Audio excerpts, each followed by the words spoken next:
Bienvenue dans le zoo de Monsieur Reptile. Cette semaine, l'espèce qu'on vous présente s'appelle le ratier de Trans-Pecos. Pourquoi le ratier de Trans-Pecos? Le Trans-Pecos, c'est une région qui va se retrouver au Texas, dans le sud des États-Unis. C'est l'endroit où on va retrouver beaucoup de ces serpents-là. Le ratier de Trans-Pecos, on le retrouve également au Nouveau-Mexique, puis au Mexique. Il va habiter les régions plutôt arides ou semi-arides, où est-ce qu'il y a beaucoup de zones pierreuses, rocheuses, où est-ce qu'il va aller se cacher. Il va aussi vivre dans les régions qui sont plutôt sableuses, avec du gravier. Bref, un animal là, vraiment comportement puis habitat désertique.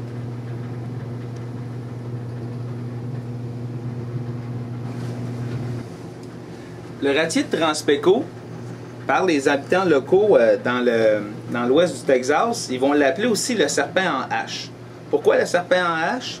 Parce que les taches ici sur son dos rappellent étrangement la forme de la lettre H. Ce serpent-là, il a une alimentation quand même assez variée. Majoritairement, là, il va manger des rongeurs, des lézards. Puis ça a été observé certains ratiers qui mangeaient des chauves-souris. Le ratier de Trans-Pecos a plusieurs particularités. Une des particularités, c'est au niveau de ses écailles. Les écailles sont quand même plutôt douces, même presque soyeuses au toucher.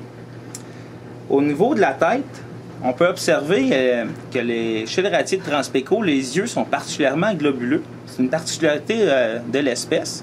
Puis aussi, si on regarde en dessous de l'œil, entre l'œil et la mâchoire, il y a 2 rangées d'écailles, contrairement aux autres serpents, là, que souvent vont en avoir seulement une.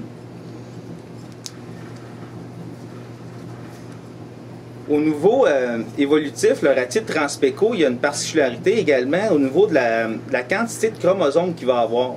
Généralement, chez la majorité des espèces de serpents, ils ont 36 chromosomes. Et le ratier de Trans-Pecos, il y en a 40. C'est assez... ça pose à savoir des questions. Est-ce que l'animal, au niveau évolutif, est-ce qu'il est plus primitif que les boas ou est-ce qu'il est plus avancé que les boas? Probablement, la science va pouvoir nous le dire dans quelques années.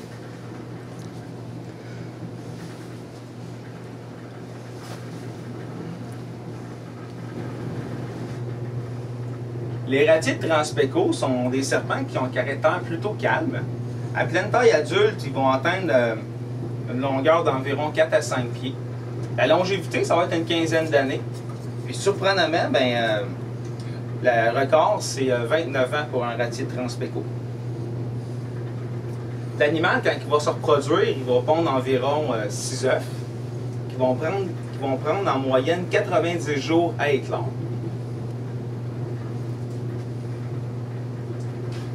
En terminant, je vais mentionner que le ratier de Trans-Pecos a un mode de vie qui est nocturne. C'est-à-dire qu'il va souvent se déplacer la nuit. Puis il a été observé qu'il était très actif là, entre 10h et 11h le soir. Ça conclut la chronique de Monsieur Reptile de cette semaine. Je vous invite à revenir la semaine prochaine où on va découvrir une autre espèce de reptile. Puis en attendant, je vous invite à nous suivre là, sur notre page Facebook. Passez une bonne semaine.